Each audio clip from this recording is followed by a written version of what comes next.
Oh, I didn't tell you. You were asking me how my weekend was. And yesterday I went to the beach for my friend's birthday, and there was a shootout. A shootout on the beach? In the parking lot. We were at Dockweiler Beach. Okay. There were gunshots, and we thought they were fireworks, but then everybody was screaming and started running away. Holy shit. So then I ran to the water, kind of like where everybody was, and then there was another round, and then there was another round. There were 3 separate rounds of gunshots. Wow. And then maybe 10 minutes later, the police arrived, and apparently it was an armed robbery. But tell me about your Renaissance fair so that maybe if we don't put this in the cold open, then we have something to talk about. Do you want shootings or do you want nerds in chainmail? The Renaissance Fair was good. It was 103 degrees in God, that's right. Pasadena yesterday. It was so freaking hot. But it was really good. No shootings. No shootings outside of arrows and shooting back some meat. But it was good. It was good. I dressed in a monk outfit, which is what I normally wear whenever I have to go to weirdly enough. Because you look like a monk. I do look like a monk. I mean, I just look. I give off monk vibes. You do give monk vibes. Welcome to this episode of Sips and Clips. Today we're joined by Derek Drouin, a talented VFX editor whose credits include Captain America, The First Avenger, Looper, The Marvels, and The Batman. Derek offers a behind-the-scenes look at the world of VFX editing and shares his experience navigating both in-office and remote workflows. We also dive into his marriage with fellow assistant editor Staci Pontius, exploring how the two balance their personal and professional lives amid the fast-paced demands of the post-production industry. Welcome to this episode of Sips and Clips. My name is Leanne McFalls. My name is Michael Schusterman. And we're here today with a lovely friend of mine, Derek Drouin. Is that how you pronounce your last? Drouin? Drouin, yeah. Drouin. Derek Drouin. Derek is a VFX editor / you're assisting. I've done the assisting thing. You have done assisting work too, I've right? kind of bounced around for the last few years. It's been... Yeah. Well, he'll talk to us about everything VFX. He was our VFX editor for The Batman and many other movies that I'm sure that you've heard of that we will get into. But I know him from The Batman. Yep.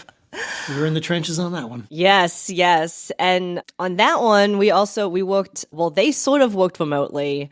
So I kind of wanted to talk about that as well. But of course... By the way, I think every time you say The Batman, it should do that something in the way. That should just play for a tiny bit of second. I definitely can't listen to that song. I can't either, Michael. I just think every time he's The Batman, it just got to kind of be something in the way, and then go back to it. That song and Ave Maria are two songs that I cannot listen to because I also hear I hear the creepy Ave Maria too. I hear Paul Dano singing in falsetto voice. Yeah.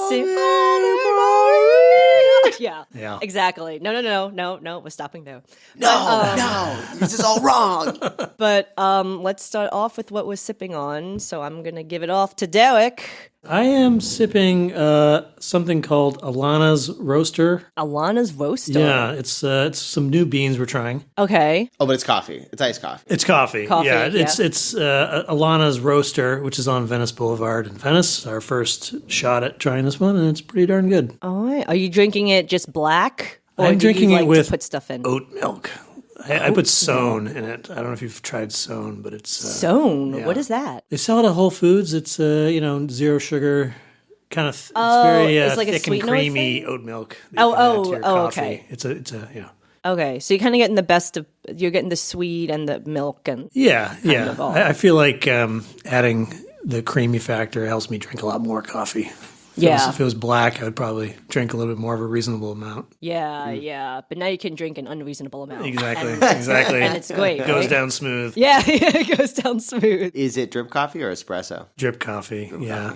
We're all about quantity, not quality, I guess. Yeah. There's nothing wrong with drip coffee. No. What about you, Michael? Almond latte. Leanne picked up some coffee for me from M Street this morning. Shout out to M Street. Having a classic almond latte this morning.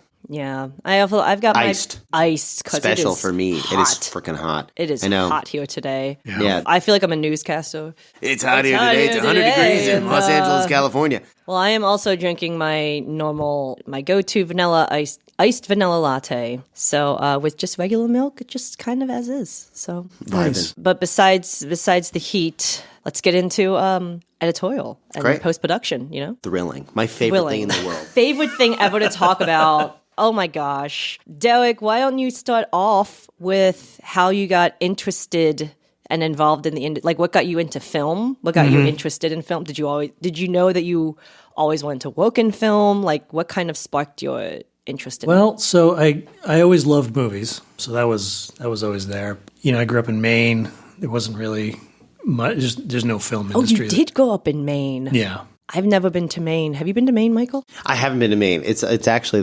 I've got this thing where I'm trying to drive to every single U.S. state. I want to like drive across the country, and I last year drove to New York, and I was going to drive up to Maine, but then the weather came in so hard I wasn't able to get up there. So Yeah. I haven't seen your guys' national park either, Acadia, which Yeah, I've heard is I phenomenal. would definitely recommend driving basically up the coast, all the yeah. way until you That's what I wanna do. hit Acadia, and then Yep. it's basically after that you can turn around and go back. If you hit the ocean, you've gone too far. Definitely worth. But as a driving. kid, I always thought of Maine as like the head of the United States. Like if you look at a map of the United States, it looks like a little animal. Like it's got like two. Well, it weird is because funky- it's like yeah. it's and a then turkey. Maine is always the head. It's like a a turkey. turkey. Oh, it's like a turkey. Well, you know, Yeah, it's like a turkey. I believe what I've heard is Cadillac Mountain, which is the highest peak in Acadia National Park, is the first place in the United States to see the sunrise. Oh, really? Oh, wow. Yeah. What, it's a not good, that- what a good little selling point. Look at- Nice. Exactly. Whatever it takes to get This people up episode there. sponsored by visitmaine.gov. Yeah, So you grew up in anyway, Maine, That's yes. where I'm from. Yeah, it's a modest state. My parents were always encouraging of me being in arts. They didn't really encourage much else. They just sort of, that was their... Are they also artistic No. people? Okay. No, my parents are very blue collar. Oh, okay. My mother basically was Air Force, and then then she wow. worked in the supermarket for pretty much her entire career. And then my father was Army, and then he was a mechanic for his whole Okay. career. So I have a very blue collar background. One thing my parents instilled in me is a work ethic, good work ethic. But yeah, pretty much when I was growing up, I didn't really care about anything besides arts. I was, I did theater, I did drawing, that was pretty much. Derek is actually a very good drawer. Oh, He posts some pictures on his Instagram, and I had no idea. I had no idea that you could draw. And do you also paint, or what's your main? Yeah, I mean, yeah. Yeah. I was never really too structured, but my mother put me in art classes when I was very young. So, Okay. So yeah, I kind of knew I was always going to do something in that area, or something. Also because I didn't care about anything else when I was in high school. I didn't get good grades in anything. All I cared about was art and theater, and that's what I put all of my effort into. So that's kind of, I knew I was going to do something like that. And I had a cousin who was an NYU film student, and I would have loved to do that. Probably if I had a choice back when I was in high school, I would have gone to NYU film, but I didn't have the grades. So where did you end up going? I ended up jumping around. So I went, since I did a lot of community theater when I was in high school, the first thing I did in New York was I went to an acting school for a year. And, I found out, okay, I'm not good at acting. I'm very self-conscious.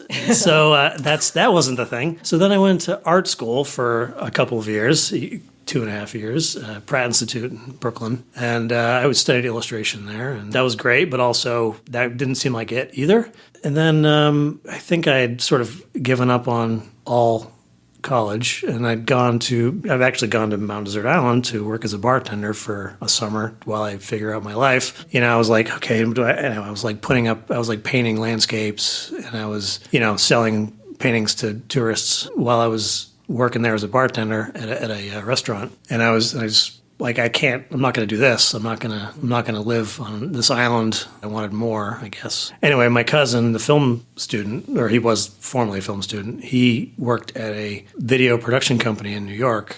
They did like B-roll packages, corporate videos, EPKs, things like that. He was basically a production manager there. One time I heard, okay, do you want a job in our dub and ship department, and I was like, great. I looked up to him. He did what I didn't. I jumped at that opportunity, and basically, they did a combination of corporate videos for companies like Pepsi and different other entities. Like they would have their internal meetings, and back then they would hire these companies to make snazzy little reels that they could show their employees, and get them hyped about products. Like one of their clients being Pepsi, like, oh, they're rolling out a new Pepsi thing, or they're shooting a commercial with Ozzy Osbourne or whatever. So they would have that company go and shoot the B-roll. And one of the things we would do is, they would have an editor and a producer and a cameraman. And basically they would just go shoot the behind the scenes of this commercial with Ozzy Osbourne, and they make a B-roll package. What a B-roll package is, a set of selects. Like an editor would come back that sort of same day after they shoot it, okay, we just came from the Pepsi shoot. We shot a bunch of behind the scenes interviews with the people making the commercial, and then we would come back and edit together a set of selects that you could send out to different TV stations, and they could cut their own. I see. Like Entertainment Tonight would come out and say, okay, we're at the behind the scenes of this Pepsi commercial with Ozzy Osbourne, and get people hyped about it. And what you would be doing is providing them the raw material to cut their own pieces, and so they could have their host do a segment. And this was all in New York? This is all in New York, yeah. Almost like a media distribution center. Exactly, yeah. In a way. Huh. And so I started in the dub and ship area, so I would basically everything was on beta cams. You would be sending beta cams to across the city. Yeah. What year about was this? It's early 2000s. Basically, my job was to make like 50 beta cam dubs of this stuff and send it out and put it in packages. That was where I started, but they also did the corporate video side of it, which was more like creative, fun stuff. Basically just make like snazzy things set to music, and they would need somebody to be doing graphics. The graphics element is what I got into. Like that was my foot in the door there, is learning After Effects. Okay. So that's where it started there. Yeah, exactly. They needed somebody in-house to kind of just create cool graphics and things, make stuff interesting like that. And so that was kind of my foot in the door. I did that for a while, and the editors there is funny because they were like rock stars. I mean, they were basically like they would be the hired guns that would come in, and they'd work for a few hours, and make these cool videos, and then they would leave and drive away in their Porsche 9. Exactly. Or take the subway, I guess, if it's in New York. That too. They walk away and get on the train. But they could probably take a seat on the subway. That's the luxury lifestyle, right? Yeah, exactly. So, they paid for it, and they paid for the fare instead of jumping the turnstile. That's exactly. Right. That's how you know you made it. That's how you know you made it. Yeah. So anyway, long story short, I got my foot in the door there, and I just really worked hard, and I did the best I could. Did you then eventually get on to or work for Pixamondo? Was that like where you started working for features? Well, so basically I worked at this company in New York for a couple of years, and then eventually they wanted to open up an LA office, basically doing the same stuff, just in LA. So they said, do you want to move out here? So I was going to ask how you got to LA. They gave me a golden ticket, basically, to get out to LA. I mean, they paid for my moving expenses all. Wow. So, they didn't pay my rent when I got here or anything. Like, they didn't put me up anywhere, but they sort of... They eased the transition. And relocation package. Exactly. So I worked for them another couple of years here, and a lot of stuff they did was movie premieres. They would shoot these live movie premieres, cut together a B-roll package, which sometimes I would be cutting those. It was a lot of high-pressure, fun stuff, but ultimately just behind the scenes. Anyway, I worked for them a couple more years, and then, the exact route that I went was one of the producers that they worked with to do this stuff, he went to USC. One day he said, I know an editor who is working right now, and I could introduce you, because basically this company, you're kind of parallel to the industry, but you don't have you're not directly, it's like, oh, you're going to a premiere with Spider-Man 2 and you're talking to Sam Raimi, but it's like you're just the people that are shooting the red carpet. Yeah. So you're not really a part of the movie, right? Right. So, I was kind of like, I needed that sort of bridge. I needed that help. So you knew you wanted to get this scripted. You were like, you were out here thinking. I think part of me saying yes to moving out to LA wasn't like, oh, I'm going to work at this corporate video company forever in LA.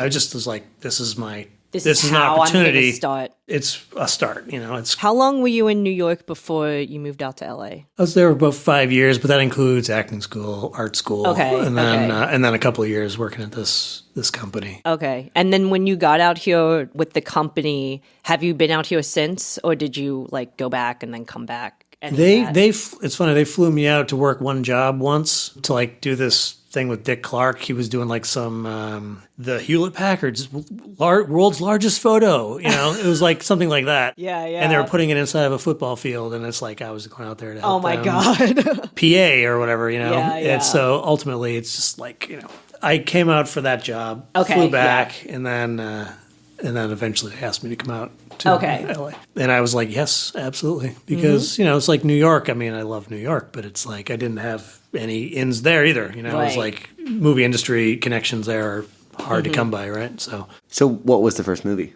The first movie was a documentary, actually. Oh. So the first movie I worked on, official movie, was this documentary called Bigger, Stronger, Faster. It was with this guy, Alex Bono, who he's actually now, he's one of the producers, cinematographers on the Documentary Now show. Okay. Anyway, back then they were creating this, they were doing this documentary, and somebody heard that I wanted to jump in the industry, and they, I had plenty of Avid experience. I was just new to film, new to features. So I gladly jumped at that opportunity, and I quit. I finally was able to quit my job at Dogmatic because I'd finally gotten something, Yeah. Did you guys use Avid at the behind the scenes company? Yes. Was that Avid? Yes. Okay. Yeah. So that was one thing I could bring to the table, is that I knew Avid inside and out. Right. I knew After Effects inside and out. Like I had spent years working for this company doing absolute nonsense, but one thing it did was it trained me. I learned all those tools inside and out. So I just didn't have any scripted experience,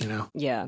So in this documentary, you came on as... I came on as basically their main assistant editor. So we worked on that for like 10 months, and that was a amazing, fantastic experience. Documentary did pretty well, went to Sundance with it, and Oh, nice. So anyway, worked on that documentary, and then one thing that documentary did was gave me my hours to get in the union. So I was on that basically after that job. It went on so long, I had enough basically to get into the union at that point. But I didn't get into the union right away. I worked on a Pixomondo. Worked at a visual effects company.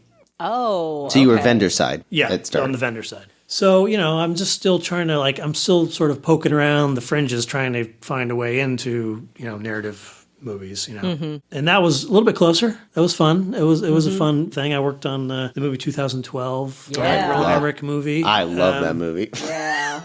Unironically love that movie. So you bounced around for a while. I'm just looking 2009 to 2011, you're cutting some shorts. It looks like your first scripted feature is Monte Carlo as an apprentice editor. So, going back to the Dogmatic thing, which is the company I worked for a few years, one of the producers, he said, I know this guy, this editor, him and I went to USC together. Would you like me to introduce you to him?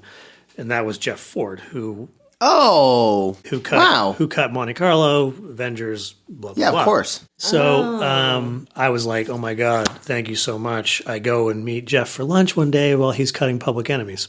Michael Mann coming back to it. Michael Mann haunts this podcast. As he should. Because it's like, we always joke, it's like, this is the Michael Manniverse. It's like everybody who comes onto the show at one point or another has some tangential relationship to Michael Mann. And I just worked with him. Leanne just worked with him for the last 2 weeks. With him, yeah. Nice. But I worked at Forward Pass for like a year. Everybody's got some connection. Has some connection to Michael Mann. Funny. It's so funny. But my connection is just that, just meeting Jeff Ford for lunch while he's working on one of his movies. But you say that until we're all roped onto Heat 2. We're all going to be on Heat 2 at one point. Right. So I meet Jeff for lunch, and he's like, well, we're kind of, halfway through this one, we don't have a spot for you on this, but, keep in touch. It was like a nice lunch. Basically, I met his first, Kieran Balagata, who was a great guy, kept in touch with him. And, it was my first time stepping into a real cutting room, I was like, oh my God, I'm in a cutting room right now. I'm this close, Yeah. I can taste it. I can taste it right there. It's like,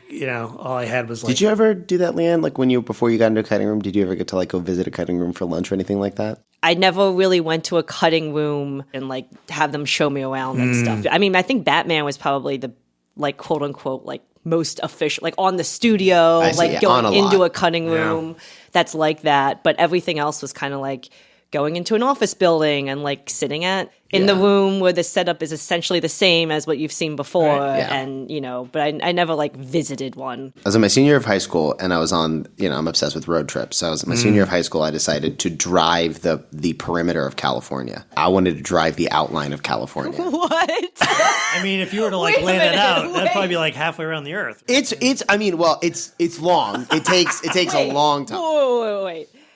The idea that someone thinks in high school, I just want to drive the perimeter of my state. They did that in Road Trip? No, I did that. No, he I just did that. likes road trips. Oh, I thought you were talking love about a road movie trip. called Road Trip. No. Okay. I'm just saying I'm obsessed with road trips, not obsessed with road trips. So you took the ultimate road So trip. he just went around. Yes, I drove the perimeter of California It's a lot of boring nothing, in a right? 2008 Prius with 3 other people in the car. And then you come back and you're like, well, we're back where we started. Yeah, literally, that's exactly what we did. Exactly what we did. Yeah, That poor Prius. So, oh my God, yeah. So, my girlfriend's father's like college friend, something like that, was a producer in Hollywood. He was a story producer for reality television.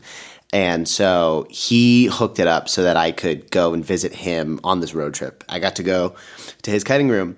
And I remember I was like awed by Hollywood, and the moment that I was awed by Hollywood. Wait, I gotta ask. Sorry, I was going to tell you which show it was. Which way around the state did you? Oh, go? Did you go that was a big clockwise? controversy. That was a big which way do you go? Yeah. Did you go clockwise or counterclockwise? Okay, so I did it the wrong way. If anybody's listening to this, do the opposite of what I did. We drove north first. So I'm from the Bay Area, so we drove from Los Gatos all the way up to the border of Oregon. And then drove across. That's the most interesting part, probably, right? You do get the best stuff. It's all interesting. I love the desert. I'm a big fan of the desert. The coast, all the way up to Oregon. Yeah, it's gorgeous. It's gorgeous. Yeah. But what I should have done is the opposite direction, because then the ocean is on your right side, as opposed to I have a road on I have a road in between me and the ocean the whole time. For the view. Exactly. So I would I see what you're recommend, saying. if anyone's doing this, do the opposite direction. You'll get the better view the whole time. I was also asking because that means that your visit was at the very end of the trip. This is true. Yeah. This is true. I'll tell you, this was the moment that I knew I wanted to work in Hollywood, was when I stepped into the Ice Road Truckers cutting room. Oh, and I got to look God. around and be like, and it was also the same cutting room for Storage Wars. I don't even know what those assistant editors are doing anymore. I was like a kid in a fucking candy store. I think it was a bunch of these like old grizzled assistant editors who like, a lot of them had been at this company for years, and I think like they were kind of over it at this point. And then I'm coming in as this like 18-year-old kid, and I'm like, wow. Like, Annoying I'm being, as hell, probably. Yeah. I think And they were like, don't do it, kid. I distinctly remember one of these I don't remember who it was. One of them said, joining this business is the worst thing you could ever do, kid. I think he said something like As you smoked a cigarette. Yeah, basically. I met Jeffrey Ford for lunch. says, He had "Come on nothing to at the Monte time. Carlo." He was basically like, good luck and keep in touch. Great. And so at that point, I think I kind of ran out of rope. I think I went back to Maine. Oh, okay. Okay, so you did go back. So I went back to Maine Can I while I ask- sort of said, okay, I'm going to figure out what I'm going to do next. Am I going to go back down to New York? I mean, obviously I wasn't planning, I'm going to live in Maine for the rest of my life, but I had to regroup, basically. So how long were you in LA until you then had to go back to Maine? A couple of years. So basically I said, okay, well, maybe I'm going to go back to New York because I didn't really have much. Jeff doesn't have anything for me right now. So he was like literally my only connection to the industry. So I went back to Maine and I just kept emailing Jeff. Not enough to be like annoying, but Right. like basically Staying when in touch. Keeping in touch. keep in touch. Yeah. That's how you say it. Keep in touch. Not a Yeah. stalker at all. Yeah. So I've been watching what you've been working on ever since. Yeah. And, like what you're doing on your Hey, day-to-day. Jeff. So Public Enemies came out, and I sent them an email saying, love the movie, it was great. Right, yeah. And kept in touch that way. And basically, at some point, I'm like laying on my mom's couch in Maine, kind of thing, like no prospects. He says, I got this movie coming up. All I can offer you is a PA job. And at that point, I had done, VFX editing at a vendor. I had done First or whatever editing on a documentary. But it's like Jeff Ford is offering this to me. Right, It's a foot in the door. He worked with Michael Mann, Yeah. It's like he's obviously the real deal. So I said, I jumped the opportunity. Then I went and spent the last of my money to buy a car that would get me there. So you drove. I drove from across the Maine country. to for this Wow. job that was going to start on July, whatever, Yeah. Basically, it's like, here's my ticket, Mm-hmm. I stayed on a good friend of mine's couch. I had no place to live. Mm-hmm. All I need to do is make sure I'm at this job on day one, and I Right. do a good job, and then the rest will take care of itself, Mm-hmm. I'll figure out the rest as I go. Anyway, so I did the PA job on Monte Carlo, and, I just did the best I could, picking up lunches, doing, just Doing the stuff. I doing the PA PA'd stuff. the shit out of that movie. And there was 2 assistant editors on that, and I basically was just like the annoying kid, I'm sure, who was like, "Oh yeah, can I watch you guys do this on the Avid?" And I would ask Jeff, "Can I watch you cut for a while in the morning?" And I'd bring him coffee, and I was just basically doing everything right. Just doing everything as right as I could to make a good impression. And at the end, basically Jeff was like, "Okay, so I'm going on to I got a call to do this Marvel movie. I'm going to do Captain America, but we need somebody to stay and finish. Cut in the last few titles or whatever, and do a couple last DI turnovers or whatever." And I was like, "Okay, bump me up, please." So Kieran and the other assistant and Jeff, they all left that movie with a couple Wow. weeks left. It was basically done, but they needed somebody to just sort of keep the light on for a couple more weeks. And they said, "Well, we can bump you up to apprentice for this." Wow. And it was because I had the hours from the documentary that I was able to say, "I'm ready, guys. You don't have to hire somebody to come in and finish this movie or whatever. It's from one of your other shows. I'm the guy, Yeah. And I'd always reminded them of this, like, I'm ready to go. I'm ready to go, I was Yeah. always talking to them about Avid stuff. They knew I was Avid savvy, Yeah. even though all I was doing was picking up lunches, Of course, yeah. So, yeah, they said, "Okay, we'll bump you up for the last few weeks." Wow. And then you went and followed them to captain after. Yes. Basically, it was like later on. It wasn't initially. It was like when I Right, did right. reshoots. It's one of my cozy movies. Yeah. Oh, really? The first Captain America. I really like that movie. I'll just sit there and Yeah. you'll just I be like that movie too. So yeah, that was yeah. I just have to mention that movie was where I met my wife, Staci. Aw. Oh, I was gonna ask that. I was wondering when Yeah. that happened. Yes, that was then. So they basically they moved from Manhattan Beach, which is where Marvel used to do all their movies. MBS? Yeah, they shot the movie there, or shot. I didn't know that. Really? Shot the stuff on the stages there. Oh. Yeah. And that's where I started with them. But then they moved to Lantana for mixing the movie. And then, since I was like an additional assistant editor kind of thing, like I was I came on to help them do dailies and their reshoots, but, they kept me and they just had to find somewhere to put me. They're like, "We're going to put you in the VFX department with, you're going to share this room with Staci." And I was like, I'm sure she wasn't happy about that. But, so they stuck her and I in a room together and, yeah. Staci will be on our next episode. Yeah. So now then we can also hear her side, and then Her we'll side hear of the this story, yeah. competing sides. Yeah, Mel. I do want to ask. So you've been, I can see that there was, you're an assistant editor for a handful of movies, and then Yes. what kind of got you? Was it just because you were an assistant, you were able to just kind of like jump to VFX? You basically go assistant editing. Your first visual effects credit from a client side is Battle of the Sexes in 2017. Yes. So you go about a 5-year stint without doing any visual effects editorial, Yeah. at least officially. I mean, I didn't even know VFX editing was a thing. I didn't even know it existed, really. Oh, really? Okay. Yeah, because, I didn't... Oh, you mean from the movie side? You like Movie side. Okay. Like, from a job side, because, I worked on Monte Carlo. There was no VFX editor. Not on you didn't have a VFX editor on Captain America, or was that just the Marvel machine is different They did. at that time? Did. But it was in a separate department, right? I mean, Okay. Eventually, that's actually where the department where they put me. Staci was an assistant VFX editor. I didn't know anything about, like, what the hell is a VFX editor? I didn't know anything about it.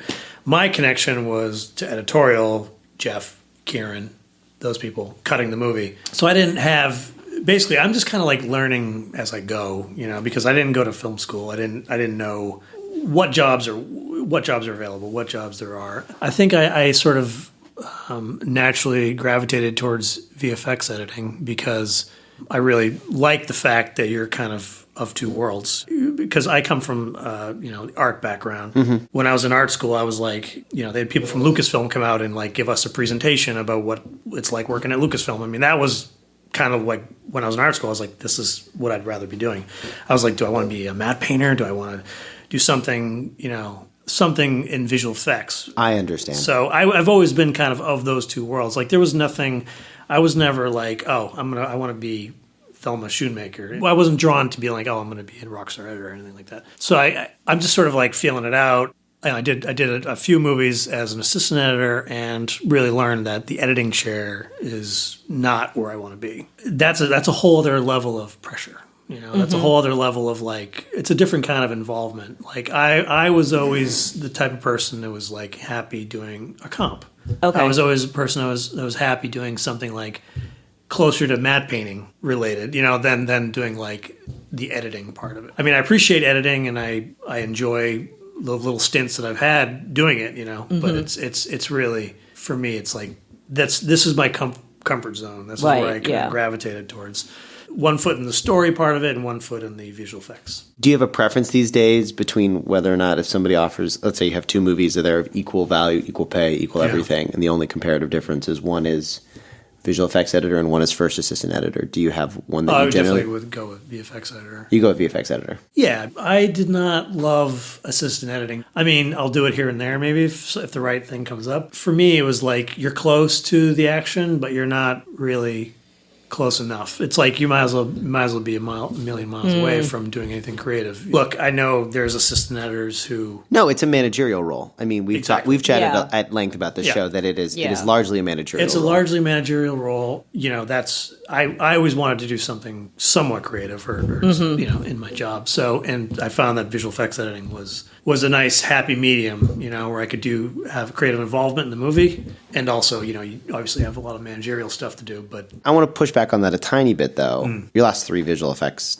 editors films, excluding the one you're working on now, is Skeleton Crew, Marvels, and Batman. Yeah. Those are big departments of visual effects. I seriously, you're not the only VFX editor on those films, correct? No, Skeleton Crew, I was one of four. You have assistant VFX editors. Yes. So you are, in a way, you are still managing a department, right? Yeah. I'm curious how you've taken some of those skills that you have learned from assistant editing. Oh, yeah. And basically, I understand visual effects. It is more creative. It's more like, you're showing comps and plates to the director and then being like, what do you think of this? This is how maybe I think this could be better. This is how, what we have to deal with. So there's absolutely a lot of creativity there, but there is still you're still managing an assistant VFX editor. You're still managing, dealing with a visual effects coordinator. And no, you're absolutely right. And I think it also depends on the type of VFX editor that you are, where you want to focus your energy. Like, for instance, on Batman, we had this amazing assistant VFX editor, Mike Wilson. He could take on a lot of the managerial stuff. You could just basically say to him, "Oh, can you take care of this and that and this and that, so I can keep running this review, keep doing this comp or whatever."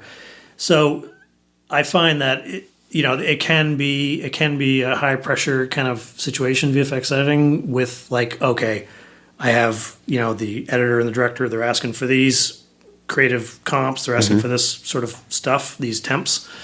And then I also have VFX, they also want 10 quick times to go out and count sheets and whatever. So, but you just got to have that valve to release the pressure, which is basically an assistant. Oh, I see. You manage, you dictate, you manage people to help you get through it and focus your energy where it's best spent. So for me in particular, I like doing the creative stuff. So I try to release enough pressure so I can keep doing that. So it's almost like, in a way, like so the way you're kind of viewing visual effects editing is almost kind of the way that a first who's trying to cut is almost viewing firsting, where it's like, they want to cut, so they're trying to do all these managerial tasks as efficient as they can so they can get back to cutting. I think you're right. In visual effects editing, you're like, I'm trying to get through all these managerial and things, get this as smooth as possible, so I can work on the creative. Yes. How can I improve this comp? How can I make this look better? How can I have fun with this? That's well said. I think that is a very good way of putting it. I think there's also, like, and correct me if I'm wrong, because you're in visual effects, you also really only have to worry about visual effects.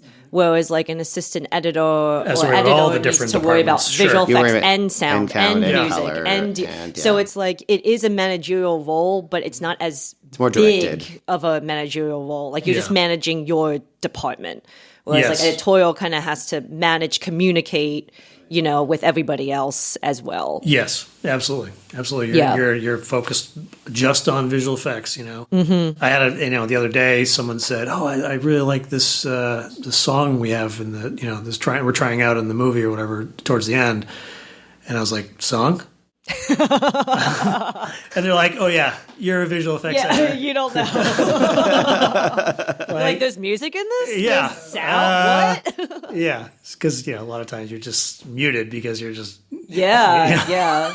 There's two things. You mentioned two things that I want to ask about. So can you please tell us the difference between a VFX editor and then a VFX assistant, role-wise? Like, what? Well, I think it's they're basically the same job. I mean, okay. It's just one's the head of a department. One's the head, and one is saying, can you dictating what's. So when they're dictating, do you mean they're dictating to? Well, there's always got to be a point person, right? There's got to be the hierarchy. Right. There's got to be the person that the VFX supervisor and the editor and the director come to talk about VFX editorial things or are involved in the meetings and stuff like that. So there's always the point person. That's just the way the film industry works. The hierarchy works. There's a first assistant editor who's the point person, and then there's VFX editor. Now, are they dictating, though, to, like, VFX vendor side? Like, who are they dictating to? So if you go to the VFX assistant and you give them a task that they have to dictate, who are they then passing?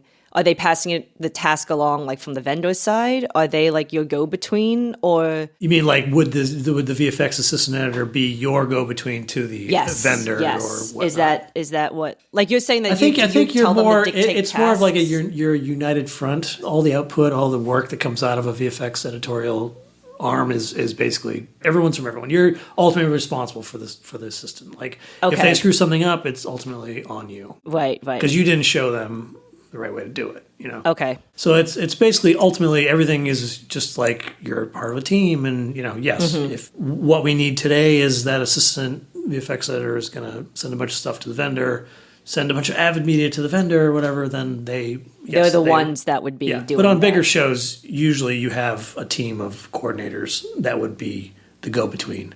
Okay. So you don't really communicate much with the vendors unless it's here and there, but or through your count sheets, Okay. But a lot of times on the bigger movies, you just send this to the coordinator, and then they'll pass it along, and your interaction with the vendor is not much, So the VFX editor and the VFX assistant they do like kind of the same thing, but the assistant is just more the point person to. It's like a connect first with and a other second. people. It's like a first and a second. Exactly, It's for exactly. VFX. Okay. Like the idea is if I was not there that day, the assistant could do my job. Got it. Like they would be able to, and that's just how it is, So it's like if you're the VFX editor, you're in the meeting where they're saying, here's an Aspera package full of visual effects shots, and then you're going to your assistant VFX editor and saying, please cut these into reels 2, 3, 4, and 5. Yeah, pretty much. That's it. You delegating. have to figure out how to makes sense. efficiently get through the work as best as possible. And one thing I've learned, and I'm still learning lots, is it's all about doing as few steps as possible. It's about being as efficient as possible. It's about getting through the day without overworking yourself, because there's always going to be more work the next day.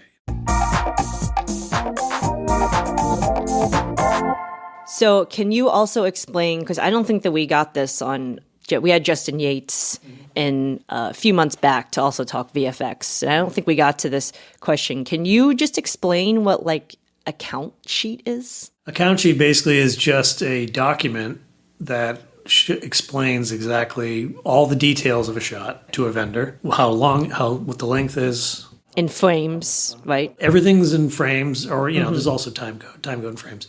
It tells you how long the shot is, how long the handles you expect are, what information they need to know. Is there 25% blow up on it? Is there a respeed? Here's how the respeed breaks down. It basically tells them exactly how to recreate that shot. Okay. And these days, you'll send a count sheet along with the Avid bin, because a lot of vendors do have And Avids. you're doing this in FileMaker Pro, I imagine. FileMaker You're doing Pro, like a code book, and you're the same deal. Okay. It's all just, everything that's VFX editors, like, that's their third tool. It's like there's Avid, there's After Effects, and then there's FileMaker. Those are the three tools. I've seen the visual effects FileMaker code books before, and I've sat down with visual effects editors and been like, explain this to me, and then they're like, well, this go, and I go, oh, like some are way more elaborate, and some are very simple. It really depends on the VFX editor and what you prefer, and also probably how many shots you have and the complexities of those shots and stuff like that. It does look very daunting when you first see it. Some of them are more daunting than others. Some are very simple. It really just depends. Some are just simple, like boom, you import a plate that's already the length that you need it with the handles, and it basically you just enter the start frame, and then that's pretty much it. And it's got a picture of the shot, and okay, blow up and add laser blast or whatever. And then some of them are like, that's a page per element. Jeez, oh my God. Like you'll basically you'll have a page of just dedicated to your main plate, and it's got time codes, and it's got a picture of that main plate, and it's got a history of changes and everything. You know? Wow. It really just depends on how they want. Exactly. My other question, because you were just talking about Skeleton Crew and everybody was remote on it. So I know Batman was kind of during COVID, and you had all of your sessions over remote. Yeah. How did that work for you guys? It was a novel thing. You know, I've not seen it since on any other shows because of COVID. So basically, it was our genius, one of our genius first assistant editors, Ben Insler. He devised this system of screen sharing where you would just like switch. You would go into some piece of software in your dock, and basically the director had his own editing suite by himself. Right. He had a couple of monitors set up to be able to see whoever he's monitoring, see their Avid desktop and their plasma and their output. Okay, yeah. It's their output at their Avid. So he was basically looking at a desktop of an editor and seeing their Avid output. So he basically was in the room, as close to in the room as you can possibly get during COVID, right? And he was very much like by the book, like staying away from people during COVID. Right, yeah, so yeah. I basically saw him a couple times. I did too. I think I saw him twice in passing in the hallway. He just stayed in his room, you know. But how did the VFX sessions go? So Ben devised a system where Matt could look at anyone's monitors. So during a review, we would say, switch it to my monitor, and he could see my Avid monitor. Okay. So he would be in his room looking at my Avid monitor. And were you streaming on OBS? Was that what you were doing? And then he could just pop into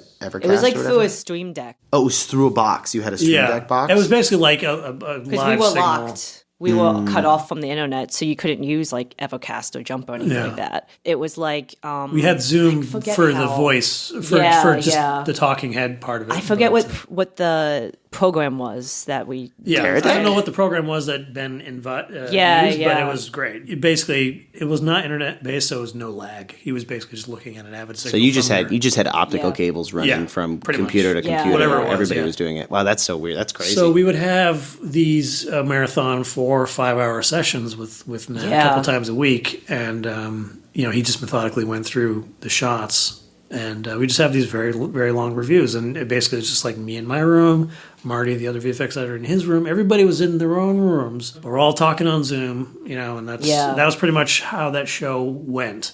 We were just on Zoom all the time. For 11 months. It's like, yeah, exactly. Because basically if we weren't reviewing with Matt, then we were just on open channel kind of Zoom situation where Dan, the VFX supervisor, would just jump on, hey, Derek, can you show me this or that? Can we try this or that out? Whatever. And it was just... Oh, so your Zoom was just always on. Pretty much always on. So that... I mean, if you weren't on Zoom, then you were going to be getting an invite soon. So what you guys are saying is you weren't going to let COVID be something in the way.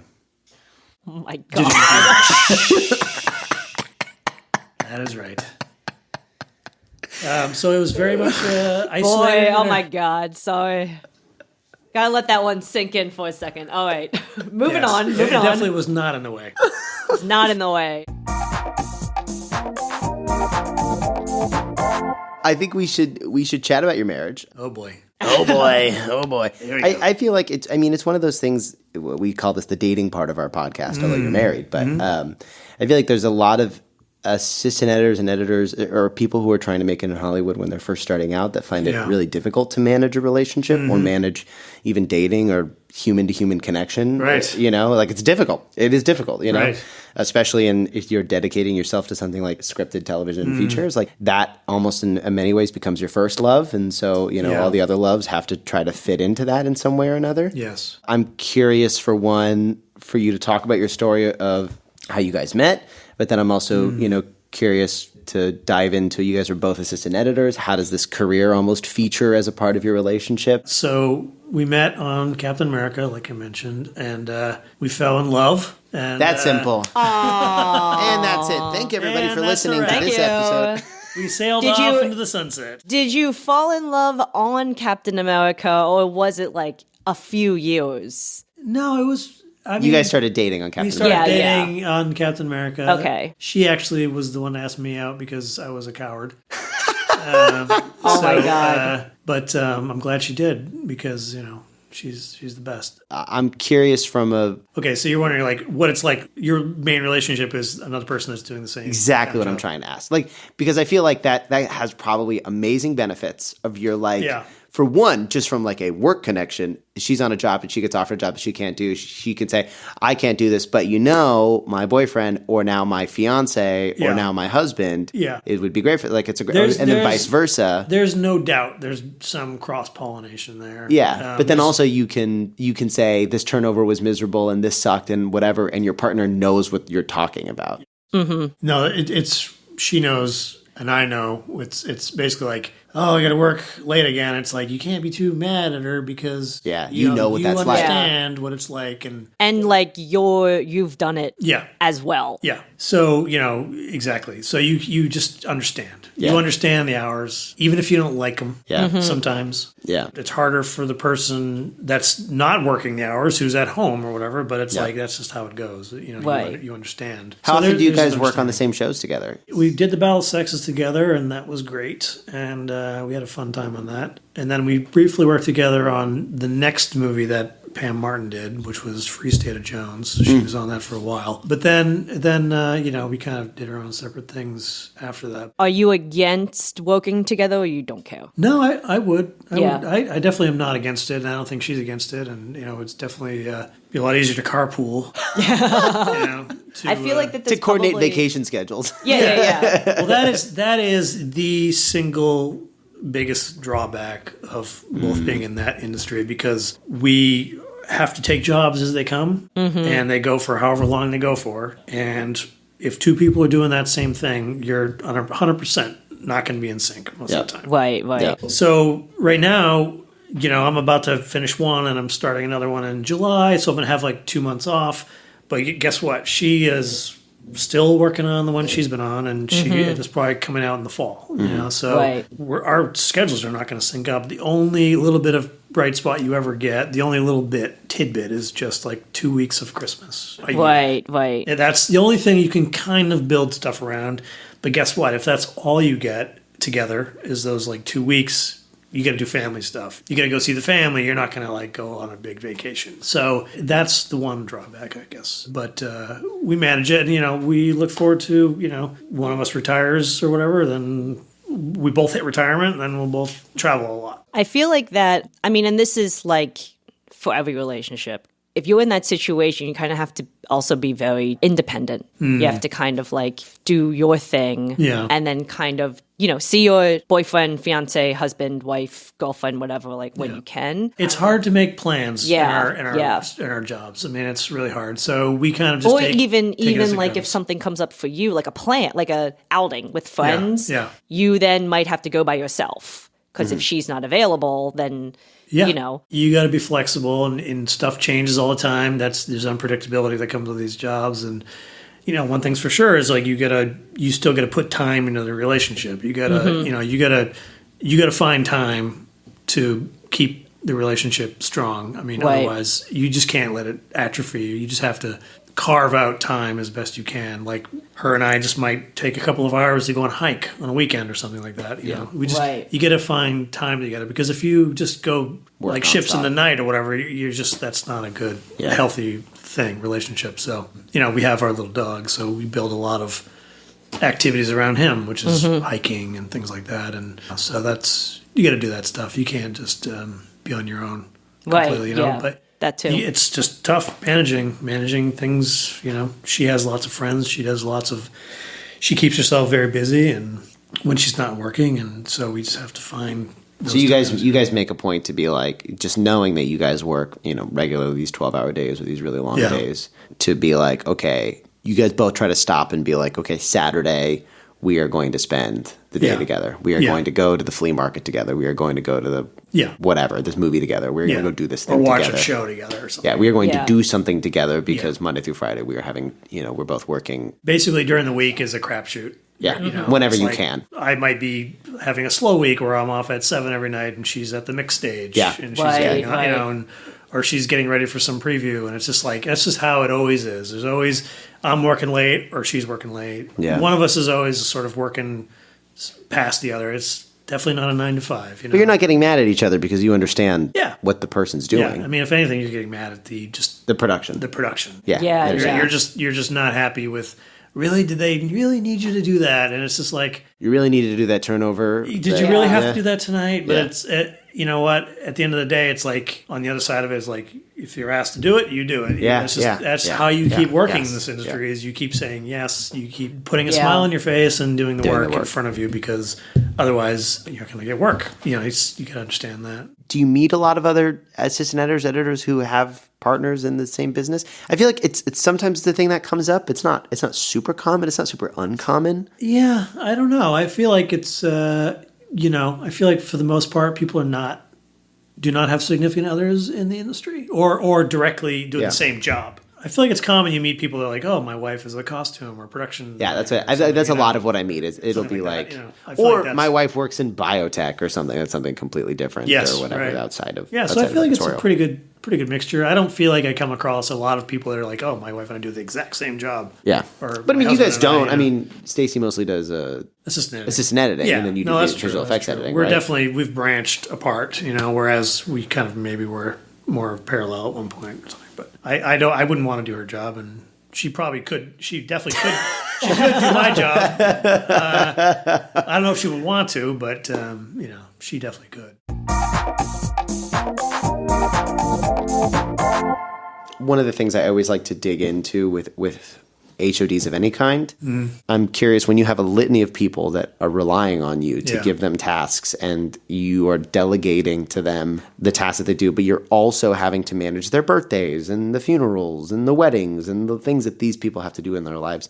What's your philosophy for being a manager? Outside of editing, just being in charge of these people's lives and being in charge of their schedules, do you have a philosophy? Do you have a way that you think about the fact, that you're in charge of this department and you're in charge of these people to an extent? I think you have put in more thought into it than I do. I mean, basically, you're just taking it day by day and taking it as it comes. And people ask you for things, and you got to figure out how to get it done. That's pretty much the job. And you have to be ready for the unexpected. You have to be ready for stuff like somebody has to go to a funeral. Okay, how are we going to do that? And you talk to the other heads of department, what's the best way to manage this? Do we need to find somebody to fill in for them, or are we going to absorb it until they can come back? It's just you take it as it comes and day by day, because... And it sounds like you also, it comes to you and then you kind of figure it out amongst... everybody. It's a conversation between everybody. It's not a collaboration, and you're speaking with the post supervisor, you're speaking with the VFX supervisor, the coordinators, the editors, the director, all of them are making a decision, and pretty much they're all sort of above you. Right. So ultimately they are making the decision. I might be a head of department, but it's like you're answering to people who are above you. I see. So you're just sort of in support of them. In some regards, you're a cog in the wheel. You're doing the work that's in front of you. It's just all about the hierarchy. You've got people below you, maybe, or you might be on your own. I'm on a show right now that's 500 shots. I'm just doing everything myself. So there's nothing to delegate. So it just really depends on the configuration that you have, the personnel, whether you have support or not, or you're doing it all yourself. But ultimately, you have to be able to do it all yourself. And it's a nice luxury if you have help. It's all about managing the workflow, getting it done in a timely manner, and not being there all night long. Is there anything that you do to make sure that it's not a late night? Do you, if you have another VFX editor, yes. I mean, basically, if something hits you, okay, this request hits you late in the day, you've got to decide, okay, is this something that has to be done tonight or tomorrow? Usually it has to be done tonight. That's when it's good to have somebody that you can split the work up with. I mean, your philosophy should never be to be like, oh, I'm just going to let this person do all the work while I sit here and check my email. No. The way to do it is you get a task. You can't be above doing whatever the task is. You just got to split it up with the person that you're working with, If it's turnover 100 shots, okay, you do these 50, I'll do these 50, we'll meet in the middle. It's literally that simple. Okay. As a head of department, you're not oh, they want reel exports. I'm above exporting the movie. No, you're going to take these 3 reels. I'm going to take these 3 reels. You know, it's like, it's that simple. So it's never a situation though where it's like you can take this night, I'll take the next night. Like it's enough work that both of you will probably need to stay. Yeah. It's not like a trade off. It's just like we're both going to be here. And that's one of the things that I learned along the way. And one of those, Marty, working with Marty Cloner, great VFX editor. He that was one of the things that I kind of learned from him. It would basically be him and I staying until it's done. Mm-hmm. And we would tackle it together and get it all out and get it done as soon as possible. Even if occasionally I would say, I can handle this if you want to go home or whatever. It's like, no, we'll just do it together. We'll get it done and we'll go home. Okay. So that is a really great philosophy, something I learned from him. And it's us as a team. We're doing it together and we're getting it done. And we're, so I feel like that's a good philosophy to you're not above any sort of work. You're just going to split it up and get it done. Now, are your VFX assistants are they also staying to help out, or is it not too much that they can? Okay. Yeah. I mean, usually that's how it would go, Yeah, so everybody's staying, splitting the work. Everyone would just go home at the same time, what I mean? Like, unless it's going to be like a crazy, like on Batman, we had those like, okay, we're going to start a review with Matt at 9, and we're going to go for 4 hours. It's like, Mike, you can go home. Because why make the poor guy sit there for 4 hours? Yeah. It sounds like it's a little different than the way that we do stuff in picture editorial, where it's like, it sounds like for your case, it's like, okay, we got these 400 shots that need to be cut into the film, and they need to be cut into the film before this screening on Friday. That literally gets done faster if I have more hands to do it. Versus picture editorial, where it might be the editor and the director are working late into the night. They're working until 2 a.m. to get ready for the screening the next day. It really is a question of... Someone needs to be there just to be there in case. In case something happens. Yeah. That's really a case of like, you don't need the first and the second and the apprentice there at the same time. Right. Like,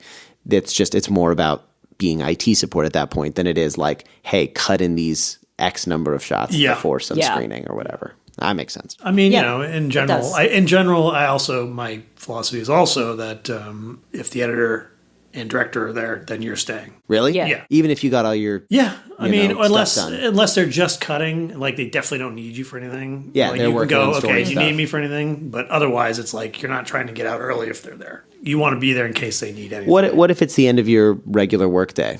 It's not like you're trying to get out where you've been there for, let's see, you get in at 9 and it's already 9 o'clock and they're still chugging along. Do you? Yeah. Even if it's the middle of the week? You would just check with the editor and say. Oh, you would check in and you'd be like, hey, do you need me for anything? Bill on Batman, he would be there late, past everybody else. But you're okay being like, it's 9 o'clock, going and checking with the editor, being like, it seems like you're just working on narrative stuff. Like, you don't really need me for whatever. Like, you chill at 5 o'clock. You have to, because otherwise you just, like, what are you doing? You stay until midnight and then you're back in at 8:30? It's like, you have to find the balance in your life, you know? Last thing I would ask is, for somebody who's listening, to those people who maybe haven't tried visual effects editing at all, maybe they're curious about it, maybe they've chatted with their VFX editor about it, like from almost a metaphysical angle of like, what kind of personality would you recommend, like if somebody is curious in this business, to try it? Basically, if you're already in assistant editing and that person's maybe thinking about visual effects editing, what kind of qualities would you look for in a person to be like, I think you should do this, I think this is a good idea for you? Well, I think ideally you'd have an appreciation, if not more than that, like a passion for visual effects. For visual effects specifically.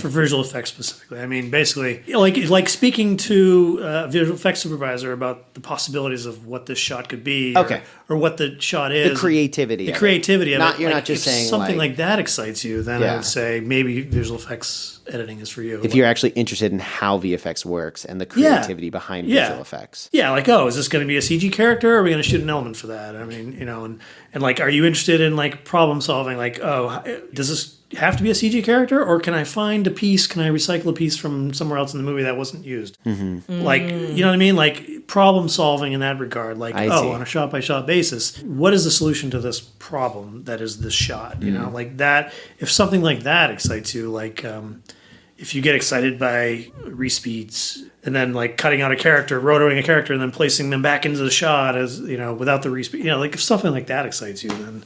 But yeah, having a passion for VFX, I think, really helps. Obviously, other than that, it's like you're dealing with a lot of lists. If you like lists, spreadsheets, and you're always at you like lists and spreadsheets. I'm just imagining someone being like, Lists. Love a good list. Okay, I'm gonna say Love a good I love list. spreadsheets. We had a whole thing about how I love I do spreadsheets. too. Like, I we had do too. Like, But Excel I just gets think me it's off. funny. That's what I'm saying. It does. It's so the good funny. color coding, I'm literally like, it's so satisfying to look at a satisfying Yeah. spreadsheet. I know. If you but like color gotta coding things, you yeah. gotta like lists. It's Yeah. just like a thing that you would never think that No, yeah, someone yeah. would need to like in order Yeah. to do this job. It's like you need to. You're spending a lot of your day sort of like following behind the editor, like, okay, where'd they change this? Is this affecting a visual effects shot? Is is there a length change?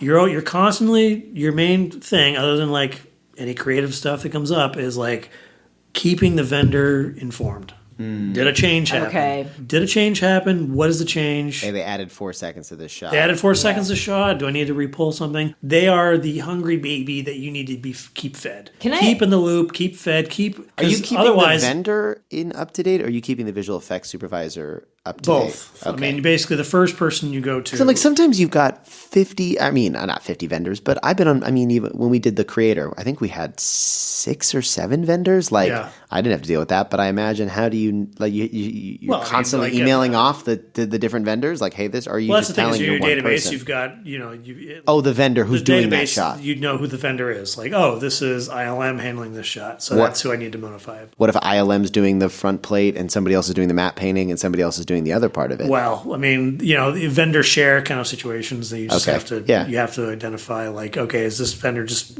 are they involved yet? If they are involved at the same time. And like, you're keeping track of that, not a visual effects producer. It's you. I mean, Wow. basically, they Jesus. are keeping Wow. track.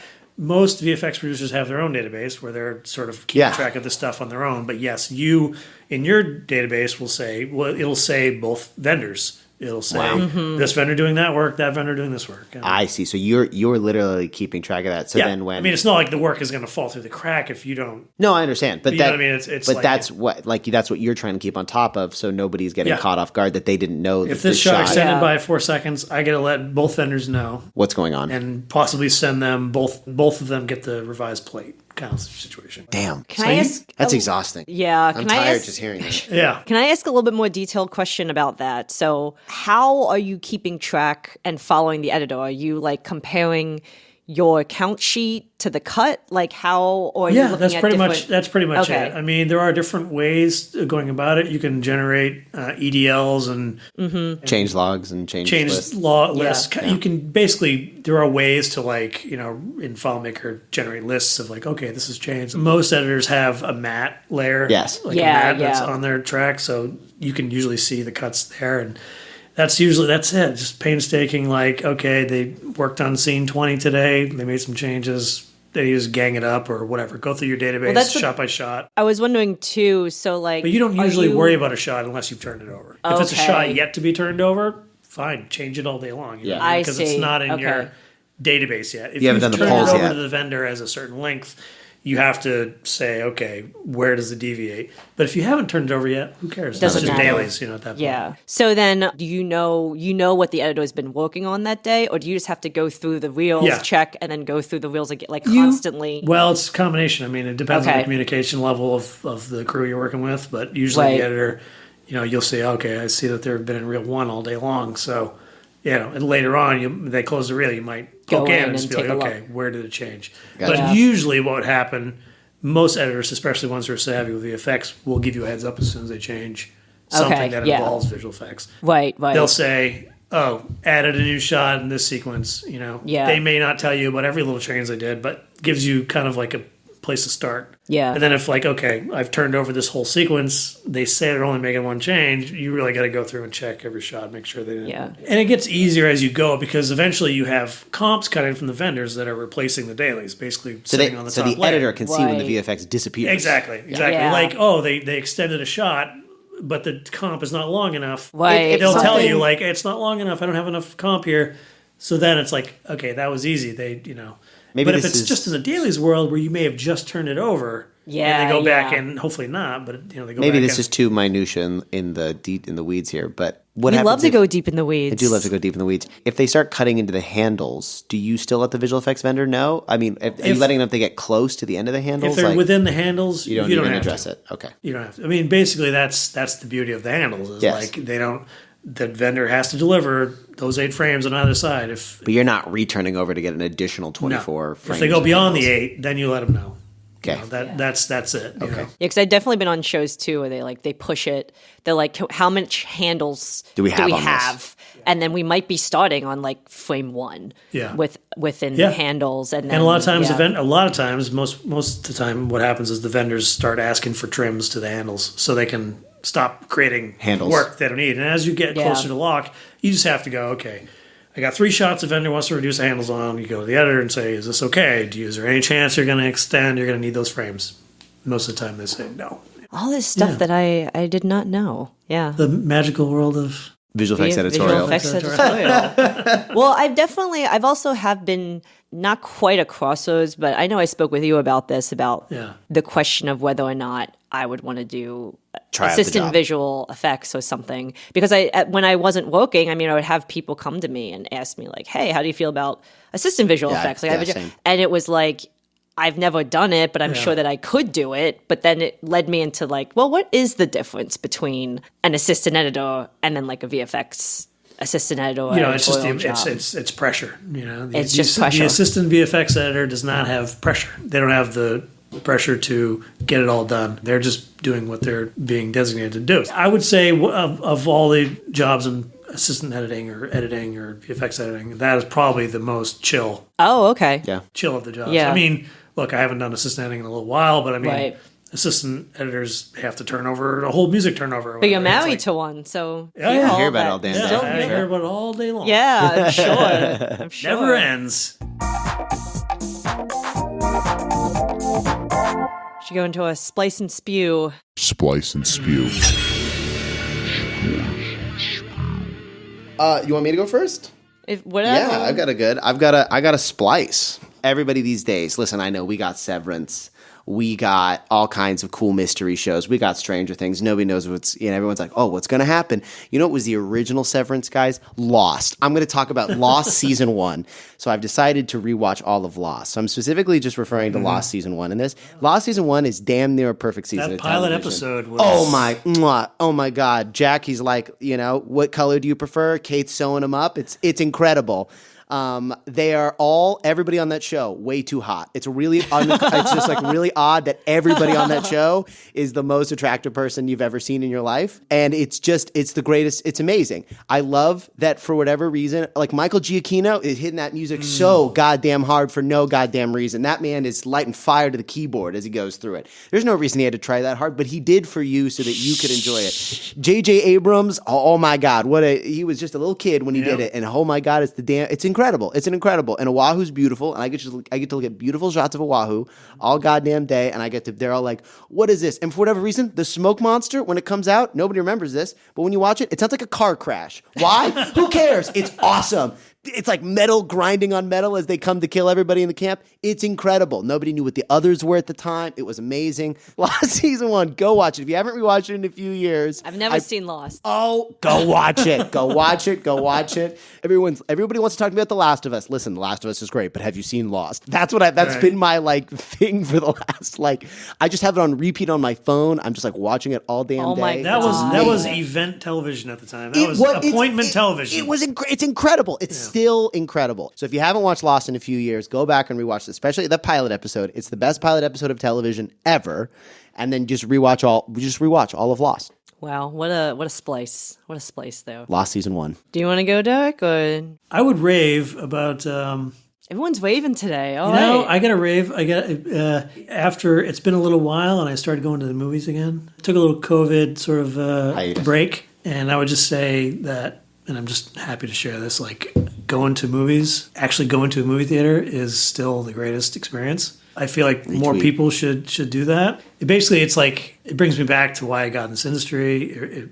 It's like a temple, you know what I mean? It's like going to a movie makes you remember why you do this. And I think nothing comes close to that still. Nothing can replicate that. Doesn't matter how big your TV is at home or anything.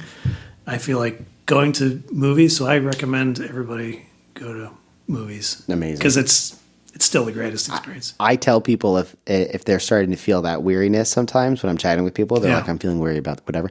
I'm like, go to an American Cinematheque event. Yeah. Go watch a movie from 1972 and watch it be sold out in a theater full of fucking nerds who fucking love this shit. And they're the best theater guests. They sit there in silence and they enjoy it and they gasp when they're supposed to gasp and they laugh when they're supposed to laugh and everyone's got a bucket of popcorn and no one's on their phone. I'm totally with you. Sometimes you just need to go back to the movie theater and just be like, I think, and especially if it's a good event. I think that helps with the jaded aspect. 100%. 100%. Reminds you of why you love movies, Yeah. All right. Well, mine is nothing to do about TV and movies and whatever. It is a spew. Guys, I know this is a hot take, but I really hate showering. And this is not to say that I hate being clean. All right? I do not like to be dirty. I wish I could wake up every morning and just be clean, okay? But it takes so much time. Like when you come home from a very long day at like 11 o'clock at night and all you want to do is go to bed and I'm like, but I need to shower. Like I have to take the effort to get ready for the shower, to actually shower. That's like another 10, 20 minutes, depending on what your routine is, before I can go to bed. And then I don't really blow dry my hair, because it would take longer for me to then be able to do what I want to do afterwards, which is most of the time go to bed. So then I have to go to bed with my hair wet, or I need to take the time to blow dry my hair and all that. And then I'm a night shower, but then there's people who shower in the morning, which is totally fine. But again, I don't want to wake up early to then have to shower. It's just so time consuming for me. And I'm like, I gotta get ready, gotta wait for the water it's just like a whole process. And it's just like, I just wish we could wake up every morning and be clean. Like, I just wish it didn't have to take effort. You were just like, all right, I'm good. I'm done for the day. Like 1 second, I'm clean. Don't have to worry about it. Sounds like you'd be a good candidate to be severed. Yeah. Oh my God, could you sever me? No, because then that severed person, all they would do is shower for the rest of their life. I don't know if you've ever said anything that I disagreed with more. Oh yeah, I know. I love showering. It's like my moment of peace. Most people do. I know I'm the odd one. I know I'm the odd one. Wow. I feel like I'm in the middle. It's like you got to do it. But I love showering. I love just having a moment to myself. Where I just like. Whenever I get in the shower, I think of how quickly can I do this so that I can get out and then move on with my. I'm like, oh, I gotta do this. Like I never really stand in front, like under the shower. Like I know people will like stand and enjoy the shower, like the water coming down. I get it. It's very nice. But most of the time I'm like, okay, I gotta do this. I gotta do this. I gotta do this. I gotta do this. Okay, now I gotta do this. Okay, now I'm done.